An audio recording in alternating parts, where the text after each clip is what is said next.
Bonjour à toutes et à tous et bienvenue sur Fleur d'Avocat. Je suis Lila-Louise Maréchaux et dans ce podcast, je vais à la rencontre des avocats bien dans leur robe. Aujourd'hui, mon invitée est maître Marie-Laure Pichard, qui est avocate au barreau de Poitiers. Et elle a rejoint le barreau de Poitiers après avoir exercé au barreau de Paris. Barreau qu'elle a rejoint après avoir passé la passerelle, après 8 ans comme juriste dans le cabinet d'avocats dans lequel elle a toujours exercé finalement quand elle était à Paris. Donc je suis très contente de pouvoir partager avec vous cet échange parce que c'est la première fois que j'ai une avocate ou un avocat qui soit devenu avocat après avoir passé la procédure de passerelle pour devenir, après avoir été juriste. Donc comme je sais que certains d'entre vous sont dans cette situation, sont juristes et envisagent de devenir avocat peut-être, même si peut-être que les histoires de grève leur font se poser deux fois cette question à nouveau. Mais bon, en tout cas, je sais que certains d'entre vous, chers auditeurs, vous y pensez. Donc je suis contente de partager cet échange avec vous. Et je suis aussi contente parce que Marie-Laure, elle a une quarantaine d'années, elle a 40 ans. Et elle est collaboratrice dans un cabinet à Poitiers, elle fait du droit des affaires, chez Acti Avocat en particulier. Et je trouve ça intéressant de présenter un parcours. Alors je ne sélectionne pas les parcours pour des histoires de succès ou autres, mais le fait est que finalement des collaborateurs qui ont 40 ans, je me creuse un peu la tête, mais là je n'en ai pas. Et je trouve ça chouette de montrer qu'une carrière n'est pas un long fleuve tranquille, qu'il peut y avoir des aléas, des mouvements qui font que il n'y a pas cette histoire de je suis collaborateur, de tel âge à tel âge, et puis ensuite je suis senior, et puis ensuite je m'associe, et comme quoi ce serait la seule manière d'exercer ou la seule façon d'être reconnu comme avocat et comme un avocat talentueux ou qui fait bien son travail, qui est un bon avocat. Donc je suis ravie, je pense que ça s'insère aussi, et Marie-Laure en parle, dans une vie de famille, avec du coup des rythmes qui sont sûrement différents pour les femmes et pour les hommes dans l'évolution des carrières. Et donc je pense que c'est important de le rappeler et de présenter aussi des histoires comme celle de Marie-Laure, qui je suis sûre résonnera dans le cœur et dans les têtes, et à commencer par les oreilles de beaucoup d'entre vous. Donc voilà, c'est vraiment un grand plaisir pour moi d'avoir déjà échangé avec Marie-Laure et ensuite de partager cet échange avec vous. Et c'est maître Jean-Charles Menguer, monsieur le bâtonnier Jean-Charles Menguer, qui m'a recommandé de l'interviewer. Je remercie aussi Malia Kerry, Julie Katz Coaching, Pablito54, Gomba, Fabien Coquille et Baptiste BP pour leurs avis sur le podcast. Vous êtes les derniers à avoir laissé un avis et vraiment, je vous en remercie. Je ne vous retiens pas plus et vous souhaite une excellente écoute. Bonjour Marie-Laure Pichard. Bonjour. Merci d'être mon invitée sur Fleur d'Avocat. Merci à vous. Alors Marie-Laure, racontez-moi comment et pourquoi vous êtes devenue avocate. Alors, comment alors, pourquoi déjà Pourquoi j'ai toujours voulu, depuis petite, exercer ce métier. Enfin, en tout cas, faire du droit. Alors, à l'origine, pas du tout pour ce que je fais aujourd'hui, puisque mon souhait était de devenir commissaire de police. Ah. Voilà, je me Pourquoi voyais commissaire de police ? Sans doute un rêve de gamine, d'attraper les méchants. Voilà. Ensuite, j'ai commencé mes études de droit, j'ai fait du droit pénal.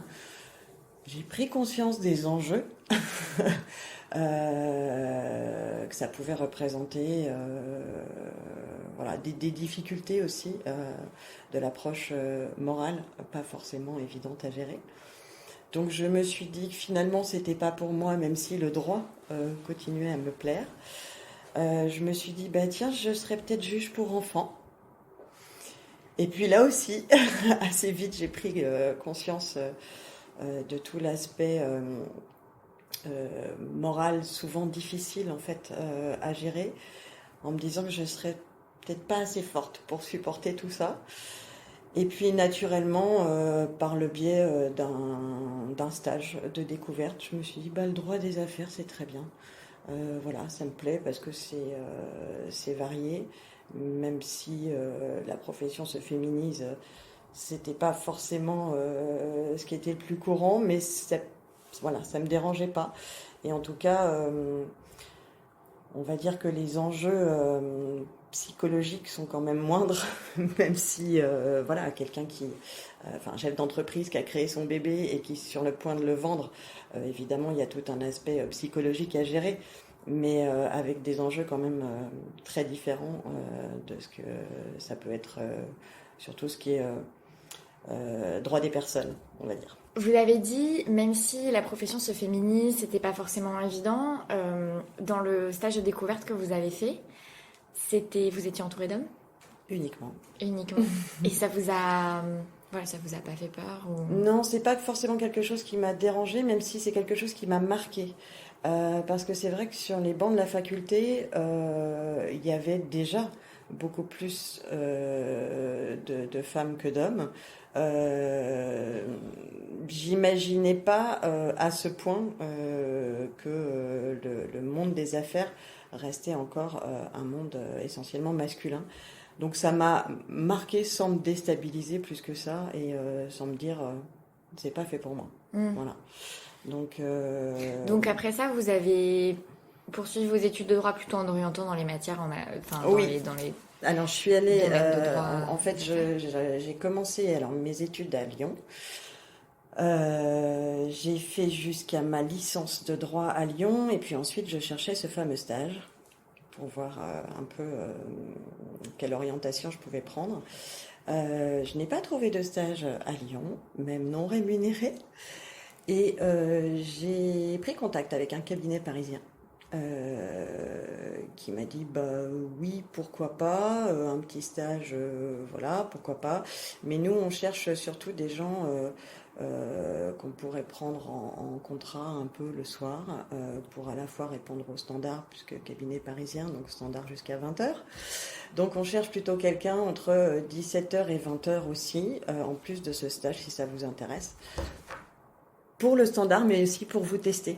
Voilà, donc c'était un cabinet d'affaires spécialisé plutôt sur des opérations dites de LBO.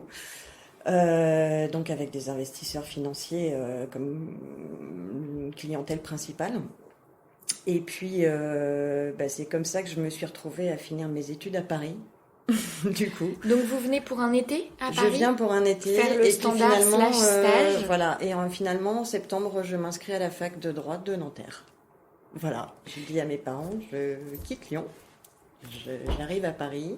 Je m'inscris à la fac. Je me cherche un petit appartement. Et puis je fais comme ça ces horaires du soir après mon stage. Donc en plus de la fac, les horaires du soir au cabinet. Je fais derrière mon DESS et donc mon stage obligatoire de DSS au sein de ce cabinet. Et puis s'enchaîne un CDD. Vous allez trop vite. Paris, ça a été un coup de cœur ou ça a été Non, ça n'a pas été un coup de cœur. Ça a été vraiment de me dire parce que les opportunités sont ici. Ouais, les opportunités sont ici parce que mine de rien, même si c'est de moins en moins vrai. Le droit est encore un peu quelque chose qui se transmet. Ouais. Et voilà, moi j'ai rien trouvé à Lyon parce que j'avais entre guillemets pas de piston. Faut quand même être un peu réaliste. Donc puisque l'opportunité est là, allons-y. Voilà. Et je suis restée comme ça. Ça s'est bien passé l'arrivée à Paris ? Oui. Je pose cette question parce que mine de rien, c'est pas si évident. Non, pour les personnes. Alors c'est pas évident. Alors je venais quand même d'une grande ville entre guillemets, puisque, enfin oui, pas entre guillemets. D'ailleurs, Lyon est une grande ville, mais je dis toujours, je compare Lyon-Paris en disant que Lyon est à dimension humaine, ce qui n'est pas forcément le cas de Paris.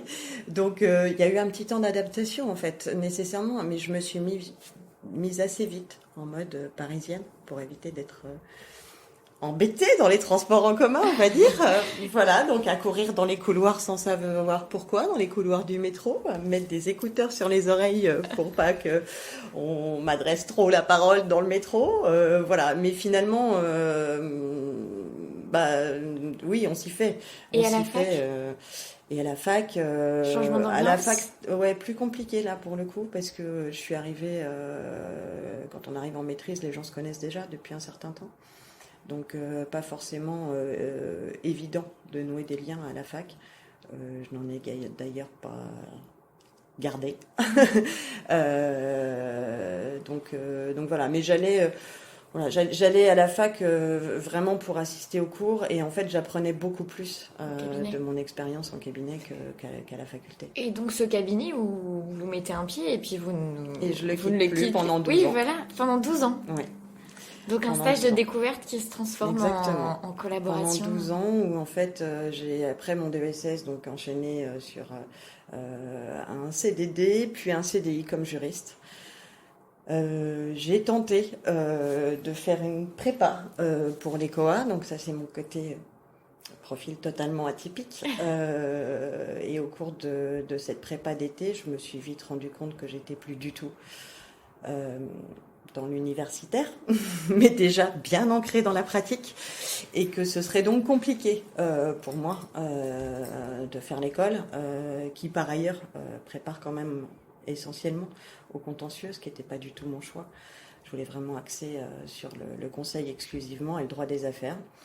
Donc j'ai fait cette prépa, j'ai pas passé le concours en me disant voilà, est-ce que véritablement j'ai envie de tout mettre de côté pendant 2 ans pour faire cette école qui va me préparer à un métier que je souhaite pas forcément faire. Il y a des aspects conseils au sein de l'école, mais ça prépare quand même principalement au contentieux. Et donc je n'ai pas fait le concours, j'ai continué à travailler au sein du cabinet et puis au bout des 8 ans, j'ai fait la passerelle. Ah, je crois que vous êtes mon premier cas de... Eh ben voilà. Mon premier cas de passerelle, juriste jusqu'à avocat. Non, mais c'est hyper intéressant, moi je suis ravie. Et donc, enfin j'ai plein de questions, mais coup de cœur pour la matière, le droit des sociétés. Dans cette équipe, ça se passe bien, manifestement? Ça se passe très bien parce que j'ai un patron, alors direct, globalement les associés de ce cabinet. Alors je l'ai quasiment vu naître en plus ce cabinet, puisque moi je suis arrivée en 2002 et le cabinet était tout juste créé depuis 1 an. Donc voilà, il y avait tout à faire, il y avait tout à développer et j'ai fait partie en fait du processus de départ, du développement. Et j'ai été formée par quelqu'un d'exceptionnel. Alors ça me fait bizarre de dire ça aujourd'hui, mais lui-même me parlait régulièrement de sa formation avec un avocat qui lui a appris tout le métier, etc. Et je ne me pensais pas dire ça un jour, mais c'est vrai que voilà, c'est la personne qui m'a formée m'a très bien formée. Souvent en me mettant un peu les mains dans le cambouis, en me disant voilà, je te donne le dossier, tu te débrouilles, tu me sors les actes, voilà. Donc avec du stress, mais du bon stress parce que je savais quand même que derrière il validerait, il prendrait le temps avec moi de m'expliquer les choses, de m'expliquer pourquoi. Donc quelque chose de très très formateur et la chance d'avoir intégré à l'époque un petit cabinet où on apprend très très vite. Parce qu'on touche à tout très vite en fait. Donc jeter dans le bain. Exactement. Est-ce qu'il y a eu plus de référentes féminines au fur et à mesure de cette aventure ? Non. Non, ça a vraiment été une aventure plongée dans le monde masculin. Ouais, plongée dans le monde masculin, d'autant plus que vraiment on était essentiellement conseil de fonds d'investissement. Donc là aussi, il y a quelques femmes, mais c'est pas la règle. Donc voilà, non. Et puis alors nous on était positionnés plutôt sur ce qu'on appelle le small cap, donc essentiellement des PME. Et là aussi, dans la clientèle cible des fonds d'investissement pour lesquels on travaillait, essentiellement des hommes qui avaient créé leur entreprise et qui étaient à un stade de développement où ils avaient besoin de s'adosser à des fonds d'investissement. Donc vraiment un milieu plutôt masculin. Et ça va ? Oui, ça va très bien. Ouais. Oui, non, moi ça m'a jamais posé de difficultés. Parfois, j'étais confrontée à des situations un peu cocasses, mais je m'en suis jamais formalisé plus que ça et j'ai toujours tourné ça plutôt à l'humour ou à la dérision, donc en fait ça m'évite un terme à des choses parfois un peu cocasses. Voilà. Ouais. Oui, il y a bien eu quelques maîtresses qui ont traîné, par exemple, dans les termes employés, des choses comme ça. Mais voilà, en rigolant et en laissant un peu couler les choses, finalement, les gens se rendent compte qu'il n'y a pas, il y a pas grand-chose à en tirer et que le sexe ne fait pas le cerveau. Voilà. Oui, c'est compliqué. C'est parfois compliqué. Mais voilà. Sinon, je m'amuse de la situation aussi. Je peux très bien commencer un rendez-vous en commençant par faire le café. Voilà. Et puis ensuite, on attaque les négociations. Voilà. Il faut savoir se mettre parfois dans la situation attendue pour mieux ensuite dérouter l'interlocuteur. Ça fait partie des choses qui m'amusent aussi un peu. Et cette transition entre on attend de vous que vous fassiez le café et rentrer dans le dur des négociations, vous avez je sais pas, vous avez un truc qui vous permet de montrer à l'autre que là, par contre, vous êtes plus celle qui fait le café, vous êtes la négociatrice? Oui, alors le truc, je sais pas, je sais pas si j'ai un truc en particulier. Déjà, enfin moi, pour le coup, pour en revenir à ma formation, j'ai été formée par quelqu'un qui m'a toujours expliqué que pour que une négociation aboutisse, de toute façon, à un moment donné, on arrivera au milieu. Donc, déjà, quand on rédige, quand on prend la plume et qu'on rédige un acte, et ça, c'est quelque chose que j'applique toujours. J'essaye au maximum d'être au milieu. C'est-à-dire de me dire toujours qu'est-ce qui est acceptable pour l'autre, qu'est-ce qui ne l'est pas, pour arriver à un document le plus équilibré possible, puisque c'est là qu'on arrivera à la fin. Si on n'y arrive pas, c'est parce que voilà, on n'est pas sur une position d'équilibre.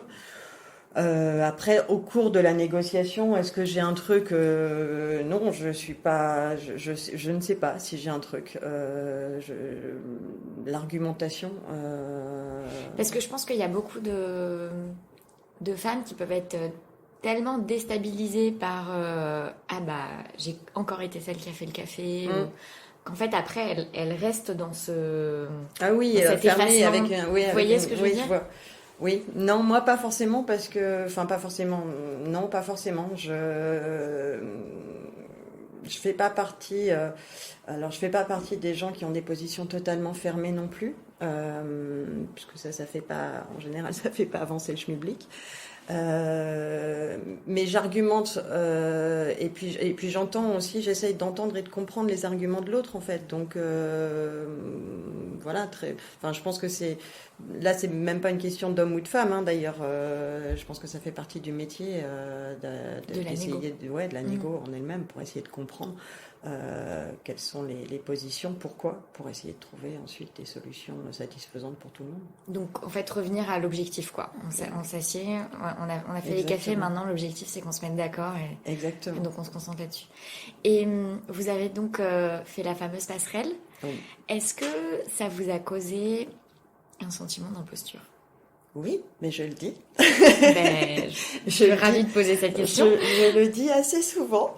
Alors, je parle pas d'imposture, je parle d'usurpatrice. Usurpation, d'accord. Voilà, je dis souvent, mais moi, je ne suis qu'une usurpatrice. Voilà, alors c'est parfois, là aussi, c'est un petit côté provocateur de ma part, puisque ça, c'est parfois pour faire plaisir à mon interlocuteur, mais c'est pas forcément ce que je pense, puisque en fait aujourd'hui, ma position aujourd'hui me fait penser à ce qu'on appelait les anciens conseils en fait, et j'ai été formée justement par un ancien conseil, donc voilà qui m'a sans doute transmis un certain nombre de choses en la matière et par rapport à l'acceptation de ce statut un peu hybride et en même temps voilà, je parle d'usurpation parfois pour choquer, provoquer, voilà, mais d'accord, donc je en ne fait, le c'est pense pas pas au fond de moi, même si mais on au vous sein le des renvoie instances professionnelles. Alors on me le renvoie. Parce que moi, ce qui m'intéresse, c'est votre sentiment. Est-ce que vous avez eu un sentiment d'usurpation? Si vous me dites oui, mais je ne le pense pas, non, ça veut dire en que fait, non. en fait, je l'ai pas dans mon métier au quotidien. Je l'ai parfois au sein des instances professionnelles. Voilà, où j'ai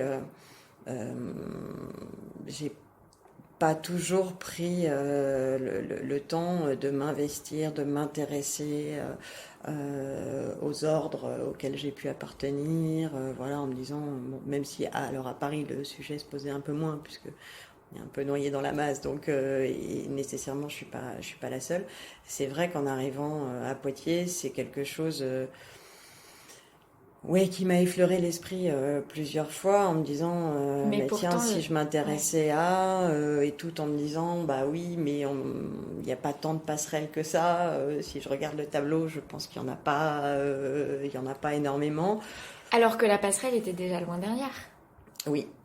Donc en fait, j'allais dire le sentiment d'usurpation, il est presque plus lié au fait de pas vraiment s'intéresser à la vie de barreau, Oui, c'est plus qu'au fait de ne pas avoir passé l'examen, ah oui, non, fait non, l'école. l'école et l'examen en soi, je reste enfin voilà, je reste convaincue, mais c'est peut-être en ça que, alors s'il y a des choses qui me traversent l'esprit aujourd'hui sur le fait de m'investir un peu plus dans la profession et dans ce qui peut l'entourer, c'est peut-être d'axer beaucoup sur le fait que définitivement il faudrait que cette école prépare aussi au conseil, vraiment.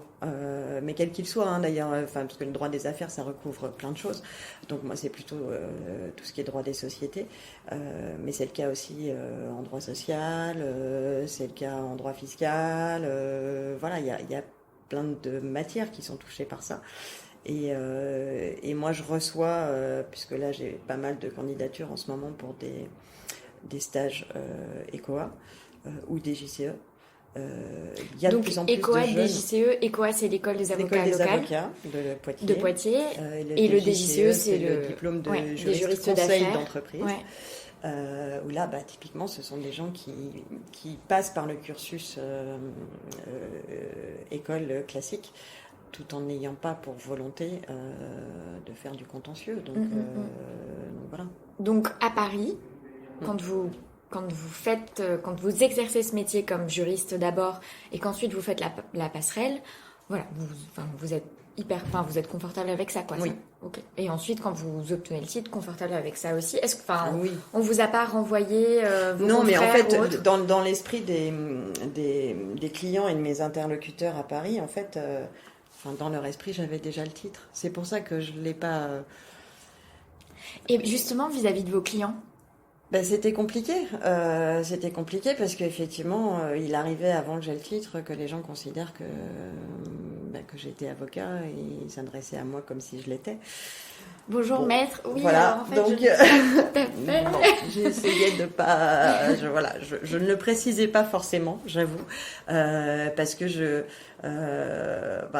craignais aussi que le rapport de travail soit un peu différent si l'information avait été connue et qu'on se dise bon, je peux pas m'adresser à elle et donc je vais m'adresser au-dessus, ce qui là pour le coup m'aurait été désagréable. Donc bon, mais en accord avec les gens pour lesquels je travaillais à l'époque, ma signature d'email était suffisamment imprécise. Non, mais en fait, c'est amusant parce que moi, je ne suis plus avocate, mais il y a beaucoup de personnes qui pensent que je suis encore avocate et que je fais ça en side project. Et donc, on m'appelle souvent consoeur ou confrère. Et à chaque fois, je rectifie parce que je veux pas. Enfin, j'ai cette trouille qu'on me reproche d'usurper le titre d'avocat de manière illégale. C'est sûr que c'est compliqué, oui. Et donc, alors il y a des avocats qui ont la gentillesse, l'amabilité, qui disent non mais vous avez été avocate, vous le serez toute votre vie, donc vous restez une consoeur. Moi je suis là, oui bon, mais c'est cette espèce de ligne. Alors moi j'exerce plus en droit, donc voilà, mais c'est vrai qu'il y a cette espèce de ligne où faut rester pragmatique parce que on va pas passer un quart d'heure à parler de. Et d'un autre côté, il y a cette chape de la profession réglementée qui fait qu'on veut pas non plus. Mais bon, bref. Non, mais c'est sûr que c'est des choses qui m'ont, et à plusieurs fois un peu perturbée. Et quand j'en discutais avec les gens du cabinet pour lequel je travaillais, ils me disaient, bah, oui, mais, oui, on comprend, mais en même temps, à leur sens, il n'y avait pas de problème. Si le client me pensait avocat, leur réponse était, s'il te pense avocat, c'est parce qu'ils estiment que tu en as les compétences. Donc ça, c'est la bonne nouvelle. Et il n'y a pas d'usurpation puisqu'il n'est pas écrit sur tes cartes de visite que tu es avocat. Il n'est pas écrit sur notre site que tu es avocat. Il n'est pas écrit dans tes mails que tu es avocat. Donc tout va bien. Et bon, on le vivait comme ça en sachant que le dossier allait être présenté, le nécessaire fait. Voilà. Ouais, bien sûr. Et du coup, pourquoi être devenu avocat? Bon, parce que pour le coup, c'était l'aboutissement, c'était le souhait quand j'ai commencé mes études de droit, donc c'était vraiment un aboutissement. Ouais, c'était vraiment un aboutissement, même si aujourd'hui je n'ai pas de robe et que puisque je ne la porte pas, donc. Mais oui, au moins une fois dans ma vie, porter la robe et prêter le serment parce que c'est fondateur de la profession quand même. Donc c'était aller au bout de mes études, au bout de ce que je voulais faire. C'était concilier la projection de jeune fille avec comment le métier a évolué pour vous. Oui, c'est ça. Et puis parce que je me suis posée. Alors évidemment, au cours des 8 années avant de pouvoir prétendre à la passerelle, il y a eu des phases d'interrogation à me dire, bon, est-ce que... alors j'ai commencé mes études de droit parce que je voulais être avocat. Est-ce que finalement je veux toute ma vie exercer en cabinet? Est-ce que j'aurais véritablement besoin de ce titre ou est-ce que je vais pas m'orienter à un moment donné vers une entreprise? Voilà. Et puis finalement, je me suis dit, puisque tu remplis les conditions, tu seras allé au bout du sujet, même si... ça n'enlève rien, quoi. Oui, exactement. Même si tu portes pas le titre jusqu'à la fin de tes jours, ou presque, jusqu'à ta retraite. Retraite, vaste sujet. Voilà, c'était aller au bout de ce que je m'étais fixé, en fait. Voilà. Peut-être d'ailleurs qu'avec cette retraite, si vraiment ça passe, peut-être qu'il y aura un renouveau des juristes en cabinet plutôt que oui, sans doute. C'est pas forcément ce qui serait pas forcément une bonne chose pour la profession, mais oui, c'est le risque, effectivement. Bon, on va pas faire de la politique non. ici, mais en tout cas, donc vous quand même vous voulez devenir avocat, c'est intéressant. Que même si en pratique, vous n'aviez pas besoin ni du titre ni de la robe. Non, parce que dans les faits, surtout aujourd'hui où les statuts, le statut même d'avocat en cabinet évolue beaucoup. Alors il y a toujours des statuts d'avocat collaborateurs, mais c'est de moins en moins la norme. Il y a beaucoup de statut d'avocat salarié, ce qui s'approche en fait pour le coup du juriste en cabinet. Donc, après, je crois que les chiffres vont plutôt dans l'inverse, c'est-à-dire qu'avant il y avait plus de juristes en cabinet, et maintenant il y a plus de collaborateurs. Si je me souviens bien, ça dépend des structures. Ouais, ça dépend des structures. Il y a des structures qui se sont beaucoup fait taper sur les doigts. Ouais. Donc voilà, ça existe encore. Après, moi, je suis pas forcément. Pour le coup, je suis passée par tous les statuts. Et vous avez vu une différence justement ? Non, j'en ai pas vu parce que en fait, le client ne se préoccupe pas du statut. Voilà, moi, quel que soit le cabinet par lequel je suis passée, j'ai des clients pour lesquels je travaille depuis un certain temps déjà, certains depuis 2005. Et voilà, je suis passée de cabinet en cabinet. J'ai évidemment systématiquement informé, systématiquement on m'a dit bah oui, ok, très bien. De toute façon, nous, c'est Marie-Laure qu'on veut, donc voilà, ça ne change rien en fait. Pour le client, ça ne change rien. Ce qui compte, c'est la relation de confiance. Le reste. Et l'autre chose que je trouve intéressante, c'est aucun souci avec la stratégie à long terme, quoi. C'est-à-dire que je serai avocate dans 8 ans, fine. Enfin, ouais. Oui, c'est sans doute. Enfin, oui, c'est pas quelque chose. Je vais pas dire que je vis au jour le jour, mais quand même un peu, j'avoue. J'ai pas de projection professionnelle, hein, en tout cas, j'entends. J'ai pas de projection à 10 ou 15 ans, quoi. Pour moi, c'est vraiment, et c'est peut-être pour ça d'ailleurs que je le vis plutôt bien, hein, c'est vraiment me dire, il y a toujours des opportunités qui se présentent. Au moment où elles se présentent, je l'étudie ou je l'étudie pas, en fonction, voilà, Où j'en suis. d'où j'en suis exactement. Mais sans forcément avoir effectivement de stress par rapport à ça. Parce que justement, pour moi, les études de droit, ça mène à tout. C'est le côté intéressant aussi, c'est que ça mène à tout, ça ouvre plein de portes.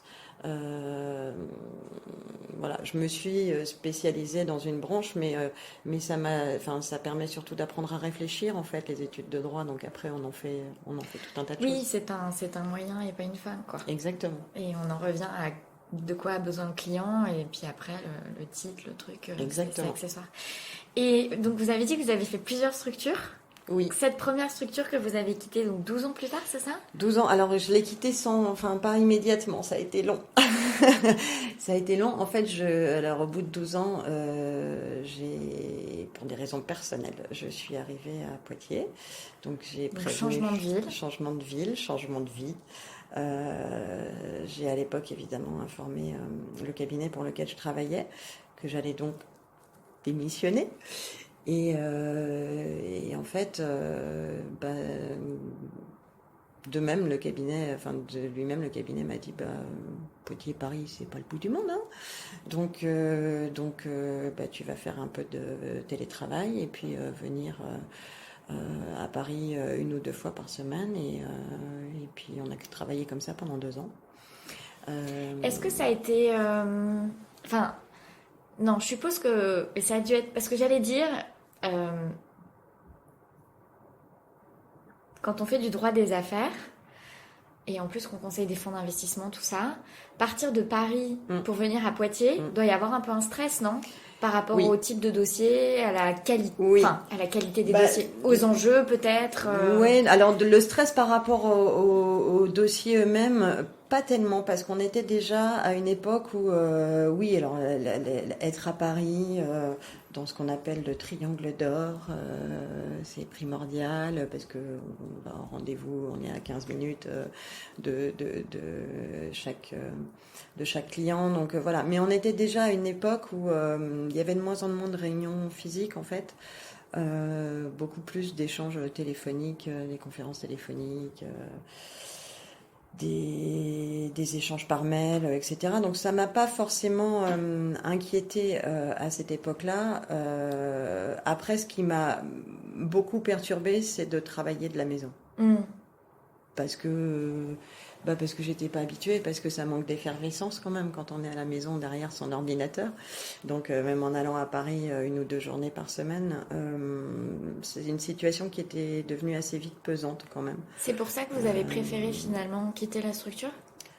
Oui, parce que alors par ailleurs le cabinet, l'associé pour lequel je travaillais a quitté le cabinet qu'il avait fondé à l'origine pour aller s'associer dans un autre cabinet. Donc j'ai suivi le mouvement. Mais là, pour le coup, c'était déjà une structure plus grosse et donc difficile pour moi de faire ma place sans être là en permanence. Et puis voilà, le temps passant, c'est vrai que c'était devenu compliqué de voir personne, de pas pouvoir échanger, de pas pouvoir, même si il y avait Skype, il y avait plein de choses, mais c'est pas la même chose. C'est pas la même chose que de prendre un café et discuter d'un sujet. Voilà, donc c'est quelque chose qui le contact humain m'a vite manqué. Et donc, voilà, j'ai décidé de voir un peu ce qui pouvait se passer localement. Et d'ailleurs, ça vous a plu, Poitiers ? Oui, je me suis assez vite, adaptée. J'ai pas, enfin, je trouve que c'est une ville dans laquelle les gens sont plutôt accueillants. Ça change de Paris. C'était même assez bizarre au début parce que j'ai eu un temps d'adaptation à Paris en me disant mais pourquoi les gens courent partout, mais pourquoi les gens sont si indifférents, mais pourquoi voilà. Et puis après 12 ans de vie parisienne, quand je suis arrivée à Poitiers, c'était l'effet inverse. Mais pourquoi les gens sont si gentils? Ça cache quelque chose.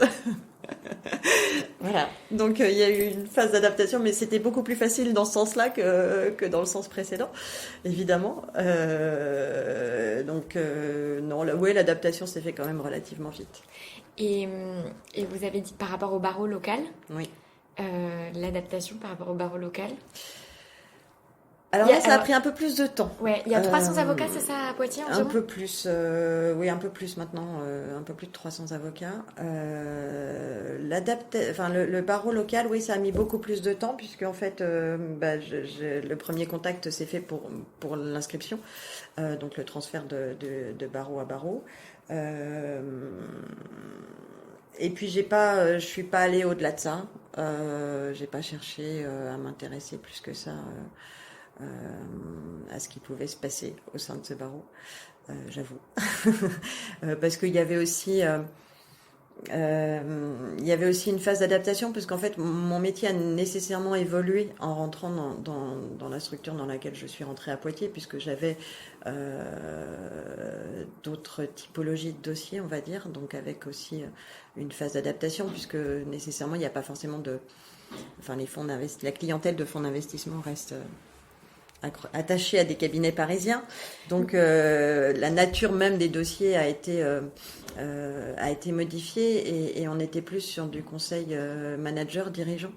Donc un peu plus de l'autre côté, alors y compris pour des sociétés qui avaient des fonds d'investissement ou qui ont des fonds d'investissement dans leur capital, mais du coup de l'autre côté, on va dire, de la barrière, entre guillemets. Et mais en fait, pardon, je suis en train de connecter les points dans ma tête, mais donc vous êtes venu à Poitiers, mais il s'est écoulé environ 2 ans avant que vous vous inscriviez au barreau d'ici. Je suis restée inscrite au barreau de Paris. Ouais, vous êtes restée inscrite au barreau de Paris pendant Exactement. 2 ans, et ensuite, donc ça a été une transition en plusieurs phases. Exactement.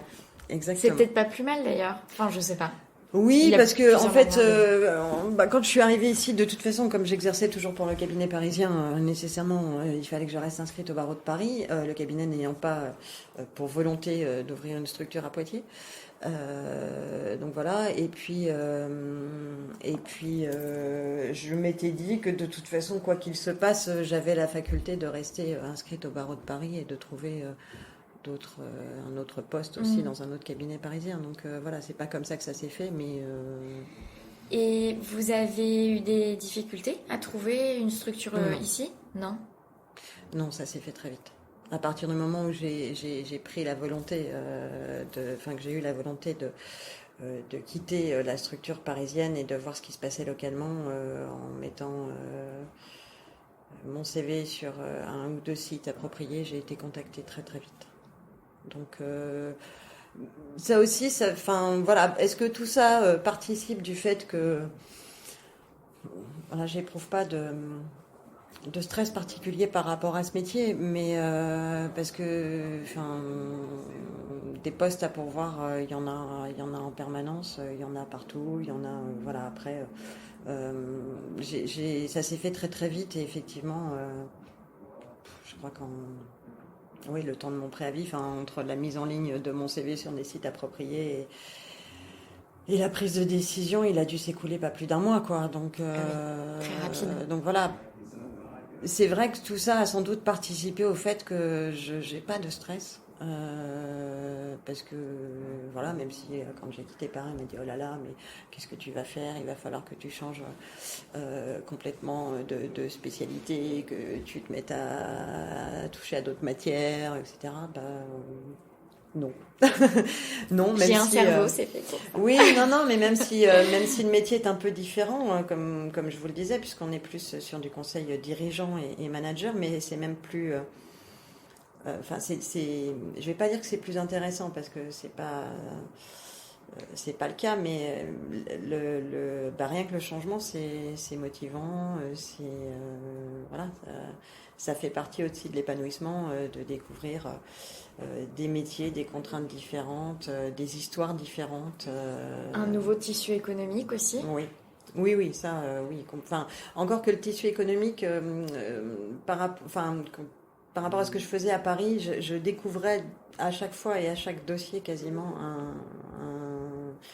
un nouveau métier, puisque la cible qui était l'entreprise au sein de laquelle le fonds souhaitait investir, on commençait par faire évidemment un audit juridique et donc à chaque fois je découvrais un métier, ses contraintes, etc. Et c'est ce qui m'a toujours plu aussi, quel que soit le client, que ce soit le fonds d'investissement ou le dirigeant, ça fait partie des choses intéressantes puisqu'on apprend en permanence plein de choses sur des métiers différents, des contraintes environnementales, administratives, voilà, ça fait partie des choses très intéressantes pour moi dans ce métier. Et vous êtes arrivé ici, chez Acti, ou vous êtes... Non, je suis passée par une autre structure. Par une autre structure au sein de laquelle j'ai exercé presque 5 ans. Voilà, et puis je suis arrivée chez Acti, c'est très récent, je suis arrivée chez Acti en juillet 2019. D'accord, donc il y a 6 mois. Ouais. Voilà. Qu'est-ce qui a motivé ce changement ? Le projet d'Acti. Parce que c'est un jeune cabinet ? Alors c'est un cabinet qui existe depuis déjà un certain temps, mais c'est un cabinet interbarreau. Donc le siège est à Niort. D'accord, Niort. Alors Niort, La Roche-Posay, Fontenay-le-Comte, Poitiers, Nantes. On a également des bureaux à Paris et on avait des bureaux à Angoulême. Donc vraiment l'Ouest. Ah oui. L'Ouest, depuis l'Atlantique, donc La Rochelle, jusqu'en s'enfonçant plus dans les terres, La Roche-Posay. Alors moi je connais parce que je suis d'ici, mais pour situer les auditeurs, centre-ouest, voilà. Ouais, de Nantes, voilà, on descend. Enfin on n'est pas jusqu'à Bordeaux, mais voilà, surtout. Ouais, c'est pour ça, centre-ouest, depuis La Rochelle, on monte un peu vers Niort et on va au centre jusqu'à La Roche-Posay. Exactement. Donc le siège historique est à Niort. Et en fait, le bureau de Poitiers, voilà, a eu quelques aléas, on va dire. Et donc, alors à l'origine, ils n'avaient pas forcément en tête de développer le secteur droit des affaires, droit des sociétés sur Poitiers. L'occasion s'est présentée. J'ai fait la connaissance de Jean-René Ozano, qui est donc le président d'Acti. Voilà, et donc, en gros, il m'a dit ta carte blanche. On a un bureau à Poitiers, ta carte blanche. Voilà, donc il y a tout à faire. Comment ça s'est fait cette rencontre J'étais pas forcément en demande, mais on va dire que les réseaux sociaux qui permettent aujourd'hui de faire des connaissances nombreuses, on va dire que j'avais laissé entendre que j'étais à l'écoute du marché. Voilà, donc je savais pas trop. J'étais dans une période début 2019 où je me disais faut que ça bouge, faut qu'il y ait quelque chose qui change là professionnellement. Pourquoi ?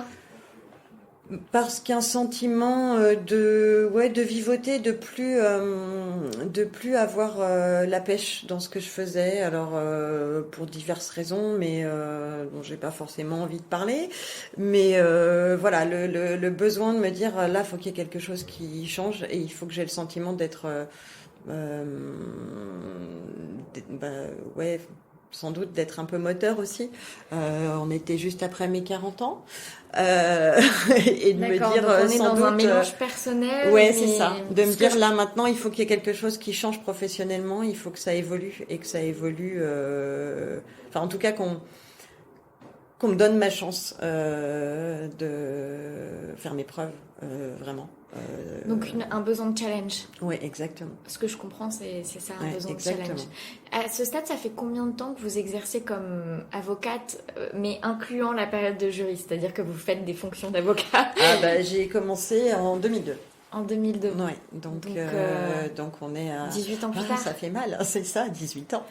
Non, mais pour remettre dans le contexte ce besoin de challenge. Ouais, c'est ça. Et parce que si je regarde, vous avez cette structure dans laquelle vous évoluez pendant 10 ans environ. Ouais, 12 ans, ouais, presque. 10-12 ans où vous grandissez avec la structure. Il se trouve que vous êtes venu à Poitiers pour des raisons personnelles, ce qui a, je suppose, eu un impact quand même sur votre évolution dans cette structure. Ça a été un crève-cœur ? Ça, oui et non. En fait, j'en ai pas. Enfin, je sais que les choses auraient été différentes si l'associé pour lequel je travaillais à l'époque ne s'était pas lui-même trouvé dans une situation difficile. Je lui en ai pas voulu parce que effectivement, je savais en fait au moment où il a rejoint l'autre structure, je savais que ce serait pas facile pour moi de faire ma place puisque par définition j'étais pas là. Donc c'est compliqué d'intégrer une structure en étant là qu'une journée par semaine. Voilà, au moment où cette décision a été prise et au moment où j'ai suivi le mouvement, je savais que ce serait difficile et je savais aussi que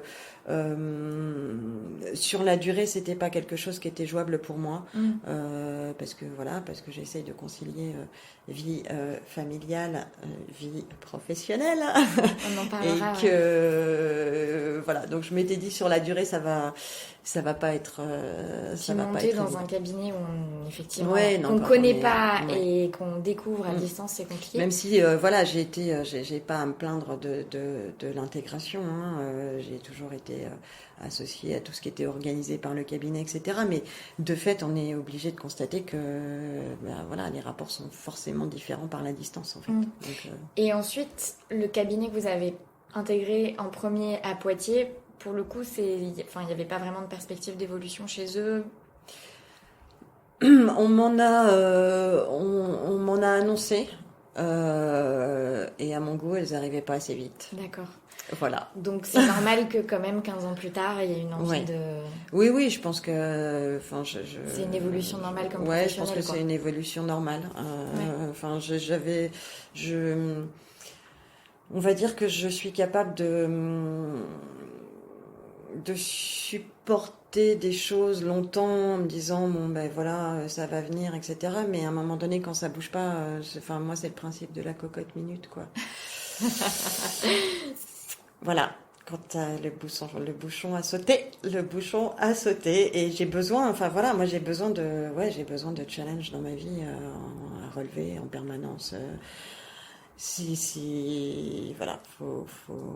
Faut aller de l'avant et je suis pas du genre, même si je peux concevoir que ce soit fatigant, notamment pour mon entourage, faut que ça bouge, quoi. Faut que ça bouge. Et donc, dans cette étape de... il faut que ça bouge. Réseaux sociaux, vous découvrez le projet d'Acti ou est-ce que... Alors, je connaissais Acti, puisque on est à Poitiers, donc forcément, on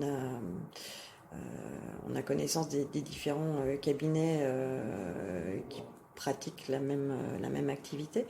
Donc, je connaissais Acti, je connaissais pas spécialement Jean-René Ozano.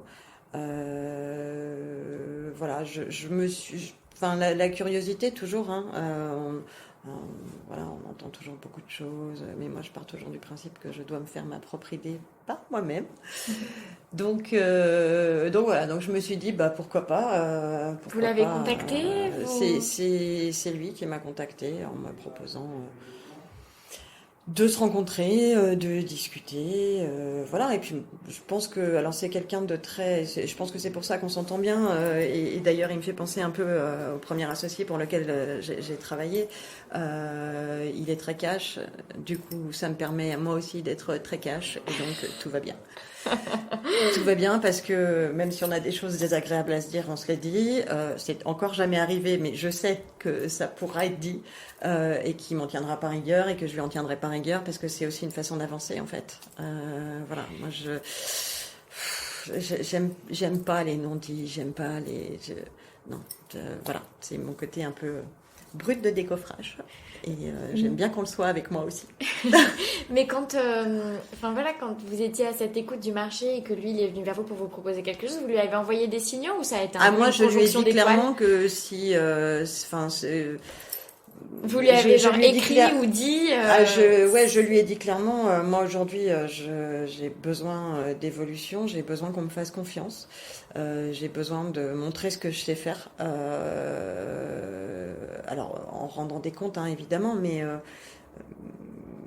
pas tout le temps, pas à chaque seconde, pas... Ça fait 18 ans que je bosse, merde. Ouais, c'est un peu ça, quoi. Voilà. Tout en me disant, parce que c'est aussi une question que je me suis posée, tout en me disant, est-ce que je vais poser ma plaque ? Ça, c'est la question que je me suis posée, est-ce que je vais poser ma plaque ? Et ma foi, il y a des secteurs dans lesquels c'est pas évident d'aller poser sa plaque toute seule quand on a des cabinets qu'on peut considérer comme étant des gros mastodontes sur le secteur. Voilà, donc j'ai préféré, parce que la proposition qui m'a été faite était alléchante, de me dire je bénéficie déjà d'une structure existante et voilà, et puis le deal a été totalement respecté, donc il y a tout à faire. Donc intégrer une culture et développer pour le bureau local exactement. Le droit des affaires et le droit des sociétés. Que faisait le bureau Poitiers avant, principalement ? Alors, le bureau faisait déjà tout ce qu'on appelle droit des sociétés pur, hein, donc tout ce qui est juridique annuel, d'approbation de comptes, un peu de juridique exceptionnel, mais il n'y avait pas forcément suffisamment de monde, en tout cas sur la dernière année, on va dire, il n'y avait pas quelqu'un ici en permanence pour gérer des dossiers un peu plus conséquents, et donc voilà, parfois c'est des dossiers qui partaient alors même que c'était parfois un client cabinet, pour une session ou une opération un peu plus grosse. Ça partait à la concurrence. Donc l'idée, c'est que... C'est de les garder. Exactement. Ben oui. Et alors, pour situer aussi les interlocuteurs, on n'est pas à Poitiers-Centre, on est à Chasseneuil. Oui. Chasseneuil, c'est la ville du Futuroscope. Exactement. Ce qui parlera sûrement beaucoup plus. Voilà, on est à peu près, je sais pas, moins d'1 kilomètre du Futuroscope. Ouais, c'est juste à côté. Sur le Futuroscope. Ah oui, effectivement, nous voyons le Futuroscope. Moi, je suis une très mauvaise poiline, puisque ça doit faire 15 ans que je suis pas allée au Futuroscope. Mais, et en fait, c'est entre Poitiers et le Futuroscope, il y a toute une zone économique. C'est pas une zone industrielle, c'est plutôt une zone vraiment économique avec plein d'entreprises. Et c'est vos clients ? Alors, il y a évidemment une grosse partie de la clientèle qui est locale, mais pas uniquement. On a quand même des entreprises un peu partout, pas forcément ni sur le secteur géographique, ni même si c'est le cœur de la clientèle, mais voilà, comme c'est pas aussi précis que ça, et je suis assez bien placée pour dire que quand le client est attaché à quelqu'un et à un conseil et à confiance où qu'il se trouve, voilà, moi les quelques clients que j'ai gardés et donc apportés aujourd'hui à Acti depuis que je suis arrivée sont pour l'essentiel parisiens. Voilà. C'est aussi ce que dit Clarisse Bérébi, par exemple, qui a commencé sa carrière à Paris, qui s'est installée et associée à un moment à Angoulême, et qui est repartie à Paris et dont les clients l'ont suivi. Et vous, cette clientèle personnelle, vous avez commencé à la développer donc à Paris quand vous êtes devenu avocat Oui, les liens. Alors, il y a la clientèle qui existait au sein de ce cabinet-là et qui m'a toujours suivi. Alors, en accord d'ailleurs, quand j'ai quitté l'associé parisien pour lequel je travaillais, ça n'a posé aucune difficulté puisque comme le seul interlocuteur sur les dossiers était moi depuis des années, il n'y a eu aucun blocage de la part de l'associé pour lequel je travaillais et les clients m'ont naturellement dit nous Marie-Laure on vous suit, que vous alliez, voilà, donc c'est pas forcément un frein. Et les quelques clients nouveaux, on va dire, depuis, sont des clients pour lesquels je travaillais à Paris et qui m'ont rappelé pour des nouveaux dossiers, ou voilà, donc c'est vraiment, oui, on va dire que l'expérience fondatrice, c'était quand même bien les 12 années passées à Paris initialement. Et maintenant, alors comment ça se passe cette nouvelle aventure? Parce qu'on est en plein cœur, 6 mois plus tard, les engagements sont tenus. Donc les engagements sont tenus. Cette marge de manœuvre. J'ai cette marge de manœuvre. Je suis en train, même si c'est parfois compliqué, d'essayer de structurer le secteur.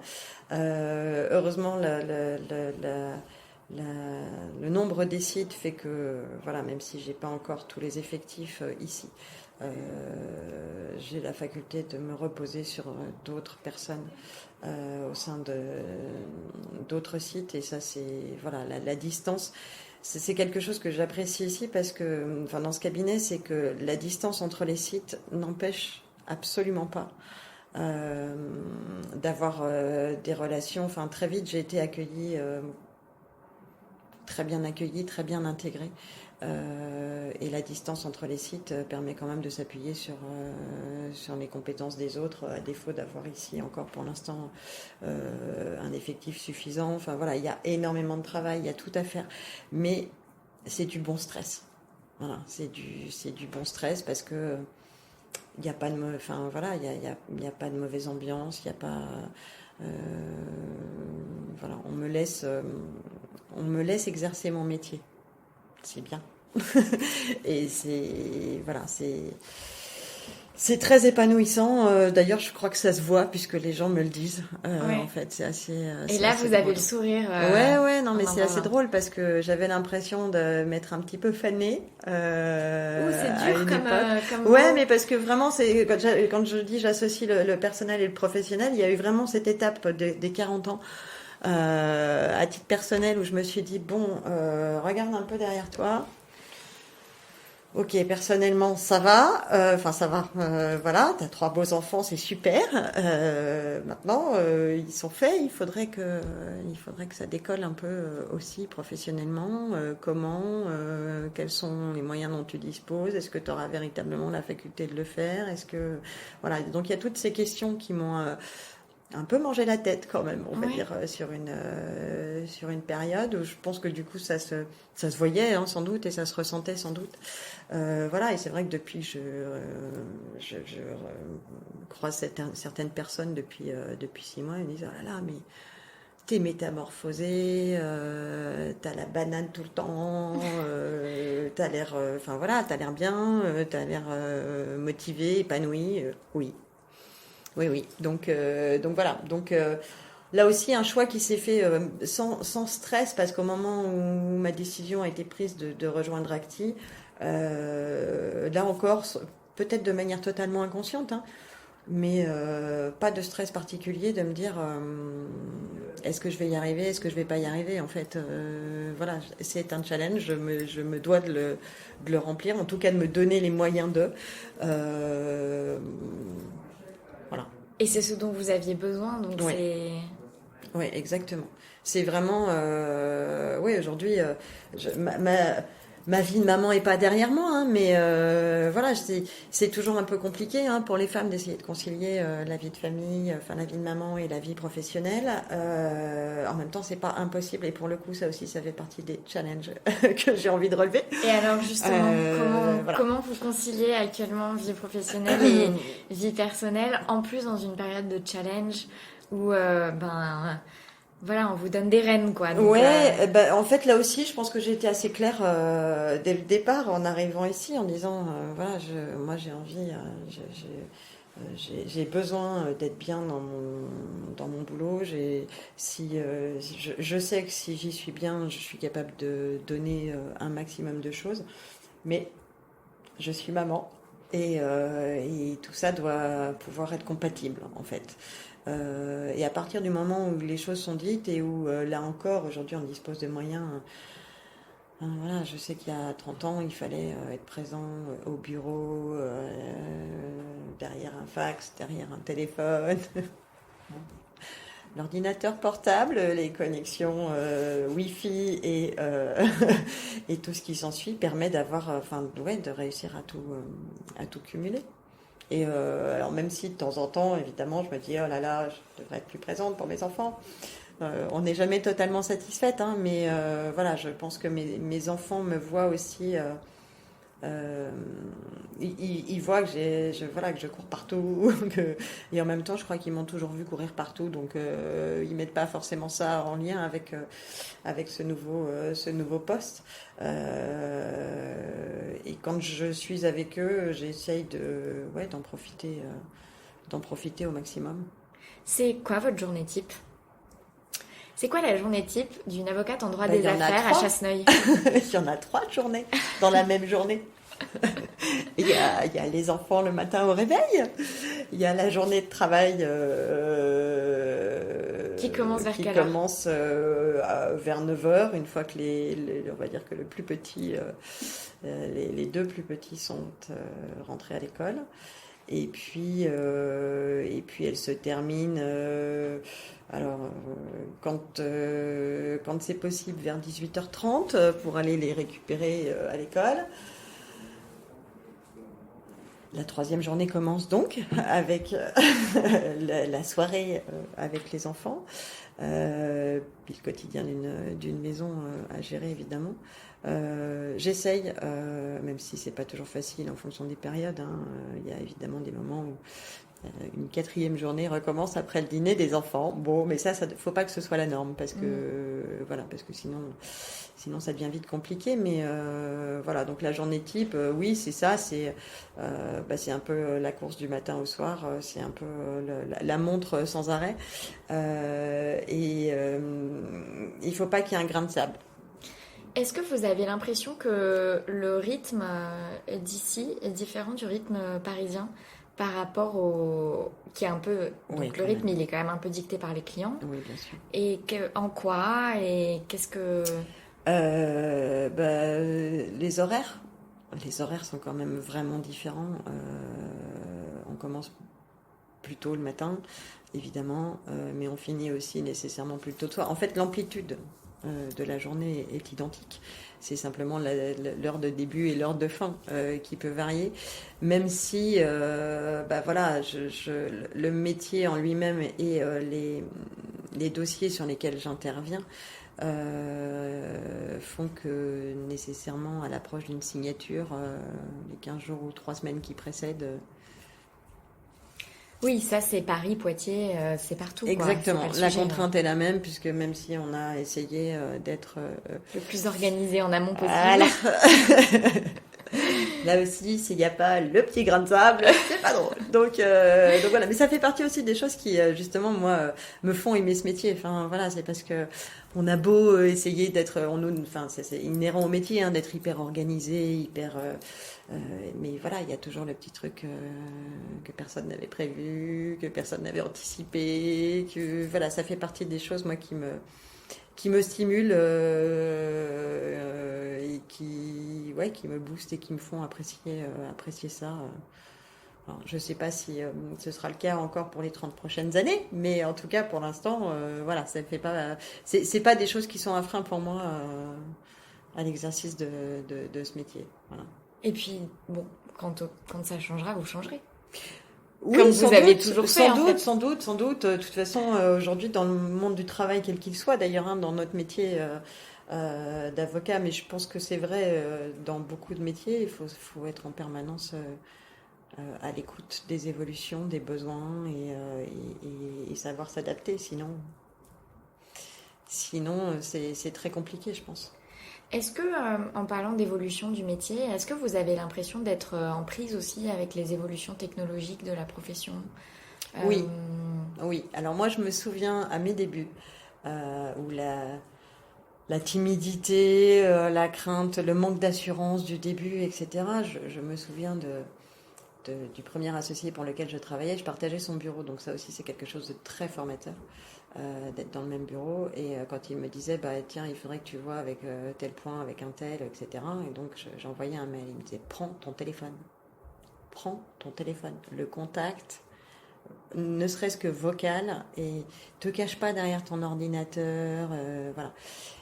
Donc ça a mis du temps, hein, mais j'ai fini par comprendre, et effectivement par comprendre que la relation était bien plus intéressante en fait, parce qu'il y a moins de quiproquos au téléphone, c'est-à-dire que on sent tout de suite quand l'interlocuteur n'a pas compris ou a pu confondre, ou voilà, ce qui n'est pas le cas derrière un ordinateur. Et les évolutions technologiques font qu'aujourd'hui, on reçoit de plus en plus de mails, quoi.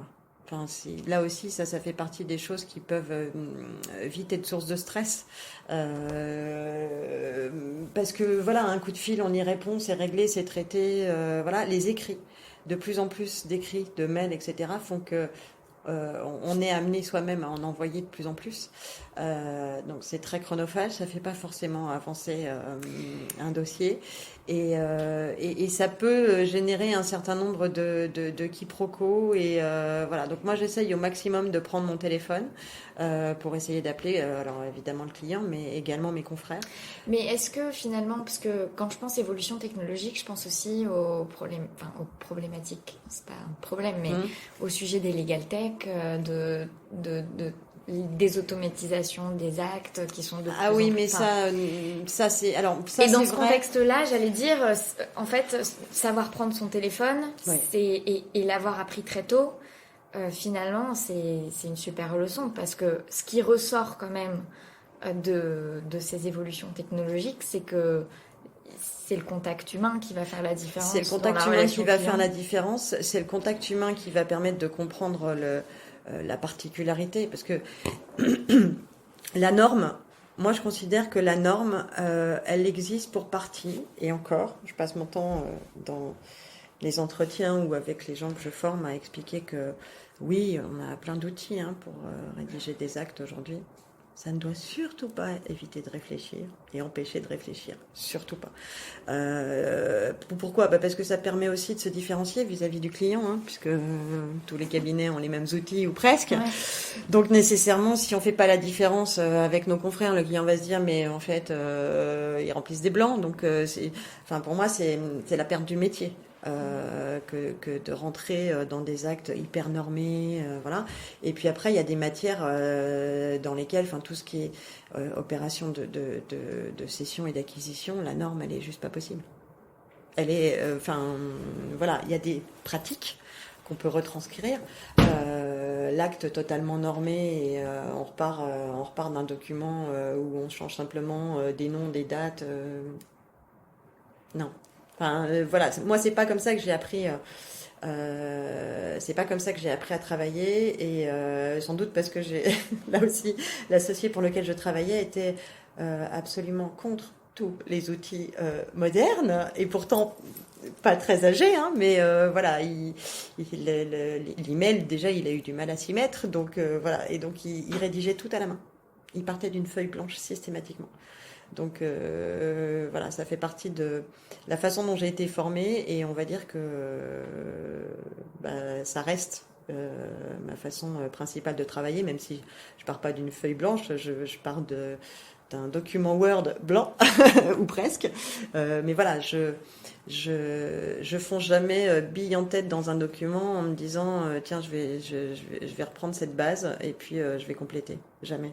Je passe d'abord du temps à analyser et à me dire tiens, là il faut que je mette ça, là je vais préciser ça, là voilà. Donc et ça aussi, ça fait partie des choses que j'adore dans ce métier en fait, parce que c'est la stimulation intellectuelle,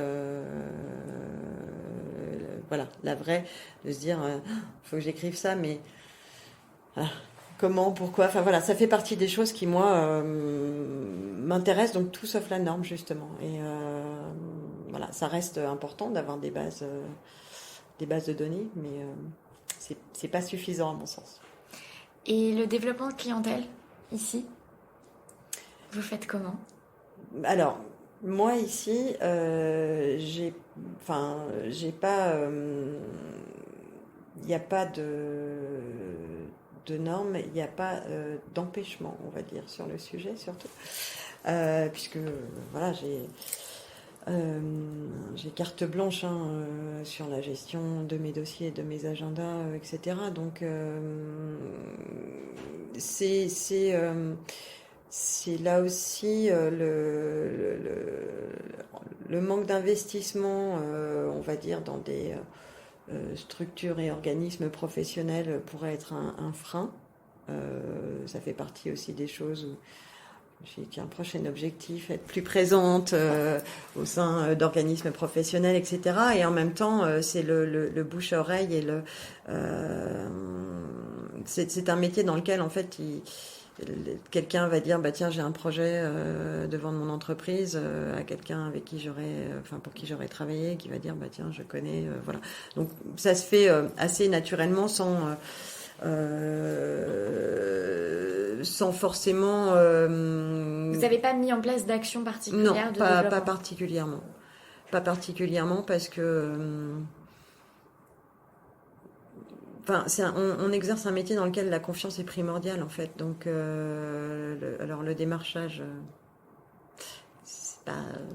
Ça dépend. On peut se faire taper sur les doigts aussi avec le démarchage de clientèle. Donc voilà. Et puis parce que la confiance est tellement importante que et moi j'ai besoin de ça. Il m'est arrivé de travailler sur quelques dossiers de connaissances et où très vite j'ai compris qu'on ne donnait pas tous les éléments nécessaires à ma complète information. Et là c'est assez inconfortable en fait. Donc voilà, j'ai pas mis en place d'action particulière. C'est vraiment, c'est vraiment le. Pour le moment, ça tourne au bouche à oreille. Ouais, exactement. Et ça tourne bien. Ça tourne bien sans doute parce que je suis pas allée poser ma plaque, et que voilà, il y a aussi ce confort-là, mais. Non, pour l'instant, au sein d'Acti, il y a déjà énormément de choses à faire. Et puis, moi, j'arrive avec quelques clients. J'espère les renouveler. J'espère que là aussi, le bouche à oreille fonctionnera. Ça fonctionne. Voilà, pour l'instant, il n'y a pas d'actions particulières qui ont été menées. Donc surtout une concentration sur la structuration de l'activité en interne. Oui. Oui, moi je me suis engagée. Après, il y a des temps pour tout aussi. Oui, il y a un temps pour tout, exactement. Et je me suis engagée à structurer et essayer de développer ce secteur une fois que les pierres fondatrices auront été posées. Oui, mon souhait après, c'est aussi d'évoluer un peu différemment dans la formation. Voilà, vous pensez à quoi ? Aller donner quelques cours au sein de l'ECOA, du DJCE, pourquoi pas. Voilà, essayer d'ouvrir un peu mon champ de vision. Une envie de transmettre Ouais, de transmettre, je sais pas, mais d'avoir aussi d'avoir aussi le regard des jeunes qui vont entrer dans la profession sur le métier, ses évolutions, leurs attentes. Je pense que c'est important aussi quand on a une certaine expérience d'entendre ça et d'évoluer dans le bon sens par rapport à ces futures générations aussi. Voilà, donc essayer de faire mon métier, mais aussi d'ouvrir sur d'autres choses. Mais ça viendra dans un second temps. Oui, on peut pas tout mener. Non, on peut pas tout. Enfin, aussi on peut, mais on peut tout mal faire. Donc c'est pas. Voilà, c'est pas la volonté initiale, mais oui, ça fait partie des choses aujourd'hui où après cette étape-là, de me dire tiens, vers quoi je vais m'orienter pour essayer d'ouvrir un peu mon champ de vision, effectivement.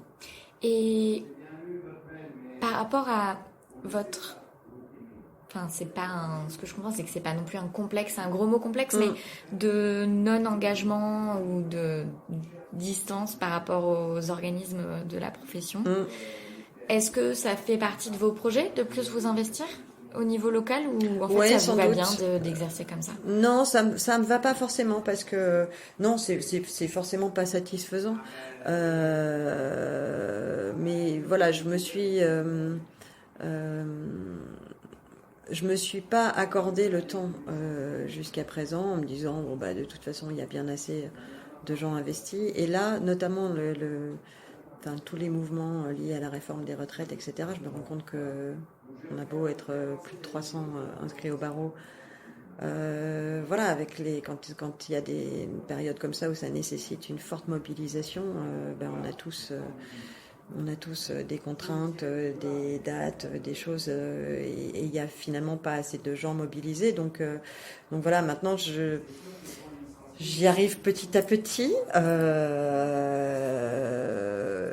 Et là, le côté usurpatrice dont je parlais tout à l'heure, autant dans mon métier, par rapport à mes clients, par rapport à mes confrères, c'est quelque chose que...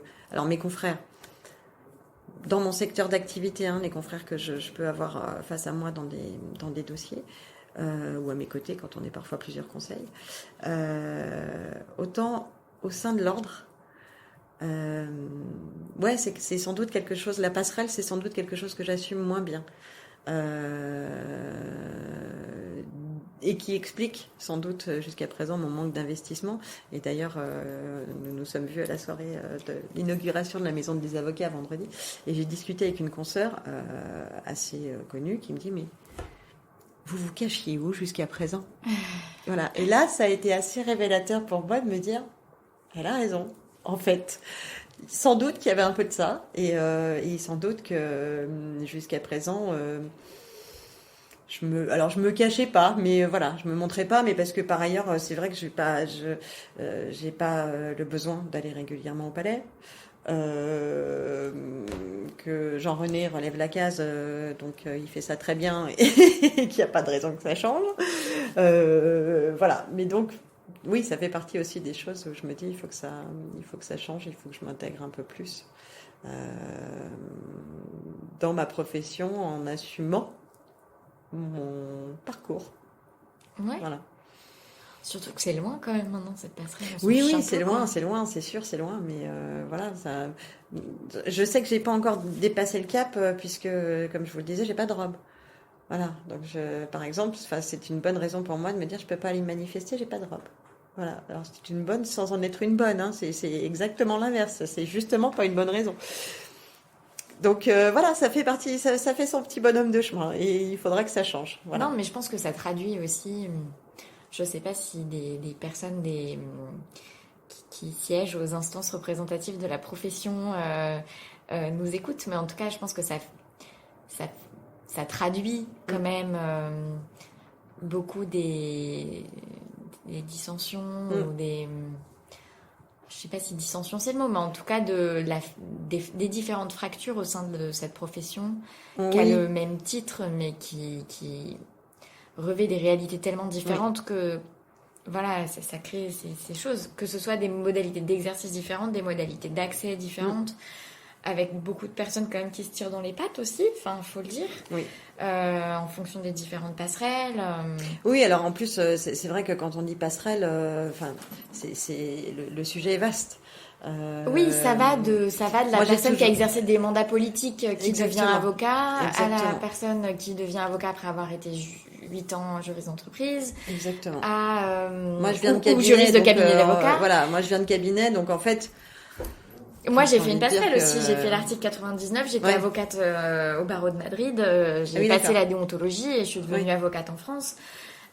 C'est vrai que j'en ai jamais nourri de sentiment d'usurpation ou d'imposture. Non, mais parce qu'il y avait un titre à Madrid quand même. Donc, oui, mais cela dit, moi, mon titre à Madrid, je l'ai eu parce qu'il se trouve qu'en Espagne, j'ai fait une double maîtrise en droit français et espagnol. Et il se trouve qu'en Espagne, une fois qu'on avait la maîtrise, à mon époque, je suis la dernière année à en avoir profité, mais on pouvait s'inscrire au barreau sans avoir exercé et sans avoir passé d'examen ou de concours particulier. Donc moi, je suis encore plus une imposture que vous d'une certaine manière. Mais je me disais surtout que en fait, c'est pas la différence, elle se fait pas là quoi. Elle se fait dans la pratique et que c'est surtout là qu'on apprend, c'est pas tellement. Exactement. Et donc. Mais d'ailleurs, alors il faut quand même. il faut quand même... alors je ne sais pas comment ça se passe dans les barreaux autres que celui de Paris, puisque par définition, c'est à Paris que j'ai passé mon dossier de passerelle.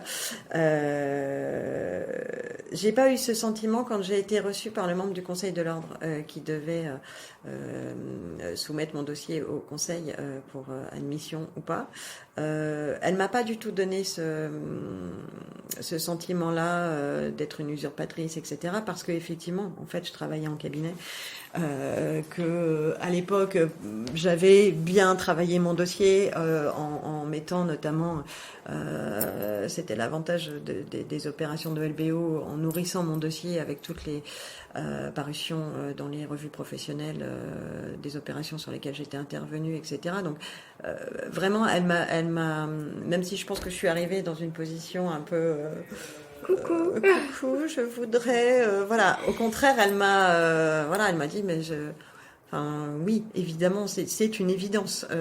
Donc il n'y a pas de sujet. Évidemment que je vais expliquer dans ce sens-là au Conseil de l'Ordre qu'il faut que vous deveniez membre de notre profession, etc. C'est plus après. C'est plus. Il y a sans doute eu ce petit repli et ce petit sentiment effectivement d'usurpation en arrivant au barreau de Poitiers.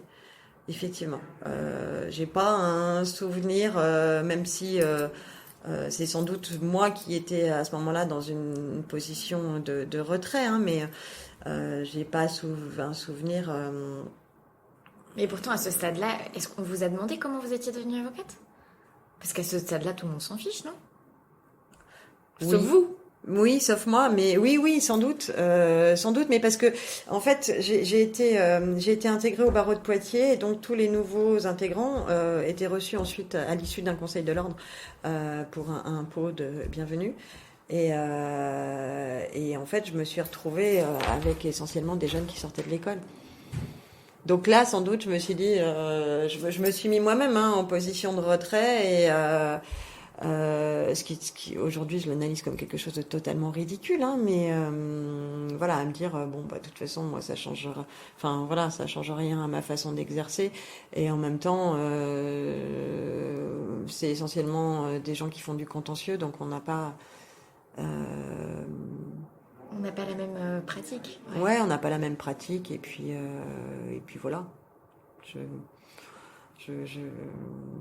J'ai pas cherché à m'investir plus que ça, même si aujourd'hui je me rends compte qu'en fait il y a plein de choses à faire, il y a plein de gens intéressants à découvrir. Je sais que c'est Jean-Charles qui m'a amené à votre micro. Oui, Jean-Charles Menger qui a été bâtonnier de Poitiers. Bâtonnier de Poitiers, exactement. Et typiquement, Jean-Charles fait partie de ces gens où ouais, il faut rentrer en contact avec des gens comme ça, parce que ça fait du bien, parce que ce sont des gens. Jean-Charles est quelqu'un d'adorable, qui a aussi un certain recul sur la profession qui est toujours intéressant à entendre. Il sera entendu dans quelques mois, mais voilà. Donc en fait aujourd'hui je me dis que bon, il faut que ça change. Voilà. Donc, c'est bien, de plus en plus, je me montre, et de moins en moins, je me cache, comme disait ma consoeur vendredi soir. Non, mais c'est bien parce que ça fait un double challenge finalement. Oui. Parce qu'il y a le challenge à Acti, de structuration de cette activité un peu plus ambitieuse en droit des affaires, dans le développement développement, et donc ça c'est un challenge qui vous a redonné le sourire, et qui justifie de votre épanouissement actuel et de votre présence sur le plan d'avocat. Et puis en parallèle il y a celui de vraiment investir cette robe et ce titre et ce... Oui, je pense que c'est lié en fait tout ça. Ce chemin là c'est lié à mon arrivée aussi chez Acti, à ce qu'on me dit de ma façon de travailler, de pratiquer le métier, etc. Ça m'a sans doute, là où je disais tout à l'heure, j'ai eu une phase où je me suis un peu éteinte. Ça a réveillé à nouveau quelque chose, et la motivation fait que voilà, ça fait un petit peu effet de boule de neige. Exactement, voilà. Exactement. Donc non, moi je suis voilà. Je m'engage, je ferai mieux. C'est promis. Je suis sûre que vous faites déjà très bien. Mais non, mais je suis très contente. Je savais pas que vous aviez fait. Je fais pas de recherche sur mes invités avant de. Oui, parce que sinon, ça biaise Oui. l'échange. Et je suis très contente parce que je sais qu'il y a des personnes qui sont juristes d'entreprise et qui pensent à la passerelle, qui nous écoutent. Moi, j'ai reçu plusieurs messages de ces personnes qui envisagent, qui se posent des questions sur le fait de devenir avocat après avoir été juriste. Alors, pas forcément juriste en cabinet d'avocat d'ailleurs. Et donc, je suis contente de pouvoir partager avec eux un profil comme le vôtre, avec ces doutes, ces absences de doute ces doutes aussi. Mais en fait, super, oui, alors c'est le doute, mais je pense que le doute dans la profession, enfin, quel que soit le cursus d'ailleurs, hein, voilà, je pense que même si j'avais fait l'école, il y a toujours une phase où on est confronté à des dossiers compliqués, à des confrères, alors la majorité est sympathique, mais pas que. Voilà, donc la phase de doute, je pense qu'elle existe. Là, le cursus hors norme entre guillemets peut effectivement aggraver un peu les choses, mais il faut se faire confiance en fait. En fait, il faut se faire confiance et surtout se dire que le client lui-même ne sait rien de ce parcours. Alors là, maintenant, il y en a beaucoup qui vont le savoir. Mais c'est pas grave. Ça renforcera leur attachement vers vous. Exactement. Et en tout cas, je l'assume, une fois de plus. Mais voilà, donc, ouais, il faut se faire... en tout cas, pour les juristes qui nous écouteraient et qui hésiteraient à faire cette passerelle, si l'envie est là, le résultat sera là aussi. Voilà, il y a tout un processus quand même avant d'arriver à cette passerelle, notamment un dossier à monter au cours duquel on est forcément amené à réfléchir aux choses. Ensuite, un rendez-vous avec un membre du Conseil de l'ordre auprès duquel on demande à être inscrit. Enfin, tout ça, c'est des choses qui confirment en fait, ou pas d'ailleurs, le souhait d'aller au bout. Et c'est toujours intéressant, ne serait-ce que par rapport à soi-même justement. Voilà, de se dire tiens, pourquoi au cours des dernières années j'ai exercé dans ces conditions, quel est mon but final, voilà, c'est toujours remettre les choses en perspective, regarder derrière pour regarder devant, tout ça. Ouais. Non, mais c'est vrai, il y a des moments charnières qui permettent qui donnent un espace, qui permettent de créer cet espace un peu de points de réflexion qui sont aussi des occasions à saisir, quoi. Est-ce que vous avez une source d'inspiration actuellement? Est-ce qu'il y a quelque chose qui vous inspire? Une source d'inspiration,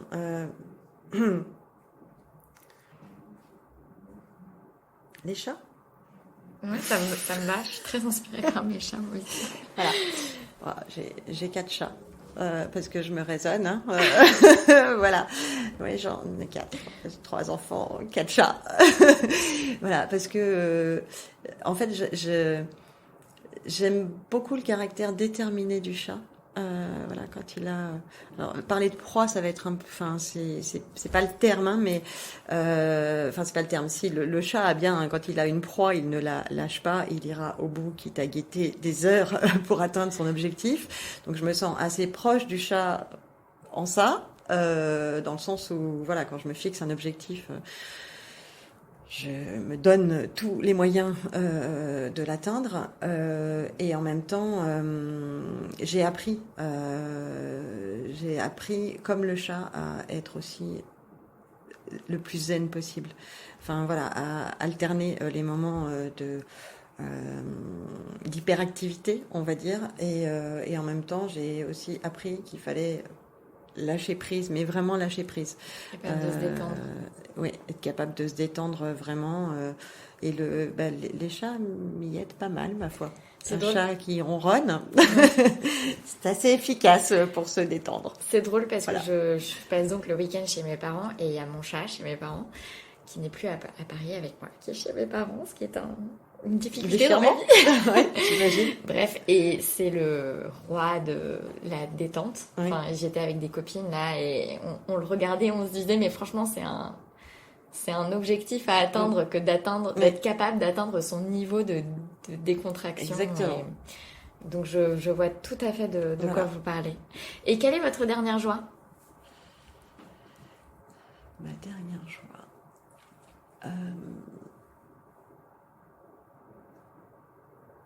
C'est toujours mes enfants, la dernière de toute façon. Hein. Enfin, voilà, mon petit garçon qui se lève ce matin et qui me dit bonjour maman, t'es la plus belle. Oh. Voilà. Moi, ça me suffit pour bien commencer ma journée. Ça fait partie. Voilà, ma joie principale reste quand même les mots d'amour de mes enfants. Voilà, même si, comme toute maman, hein, c'est pas toujours tout rose. Hein, je n'ai pas des enfants en plastique. En plastique. J'ai 3 enfants qui ne manquent pas de caractère. Je demande bien de qui ils peuvent tenir. Donc c'est pas tous les jours facile, mais ouais, leurs mots. Leur mot d'amour, oui, c'est toujours ma dernière joie du jour, on va dire, c'est les mots de mon petit dernier de ce matin. Et alors c'est une question qui est d'autant plus structurante après notre échange aujourd'hui, mais que portez-vous sous votre robe ? C'est-à-dire rien, pourquoi? Côté provocateur. Qu'est-ce que je porte sous ma robe? Des bottes. Merci beaucoup, Marie-Laure. De rien.